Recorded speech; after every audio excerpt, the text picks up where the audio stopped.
কাজল হাজরা, ঠিক আছে। আর আমি এখানে এসছি অনেকদিন আগে এসছি, মানে এখানে থাকতাম আর কি। আমি যখন প্রথম এসছি, আমি প্রথম থেকে আমার খুব ভালো লেগেছে ঠাকুর এখানে দেখে, ঠাকুর সব কিছু দেখে জেনে শুনে আমার ভীষণ ভালো লেগেছে। আমি এখানে অনেকদিন থেকেও গেছি, ঠিক আছে। মানে রাম ঠাকুর আমি শুনেছি উনি এই বাড়িতেও থেকে গেছে, এই বাড়িতে আসতো না উনি, উনি এই বাড়িতেও থেকে গেছেন, ঠিক আছে।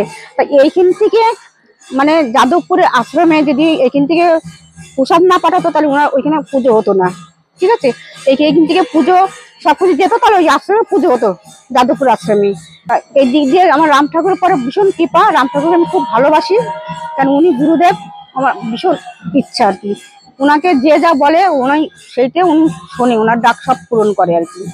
উনি এত ভালো, মানে নিয়ে মানে ওনার সবকিছু এত সুন্দর, মানে কি আর বলবো আর কি, সেটা মনে প্রকাশ করা যাচ্ছে না।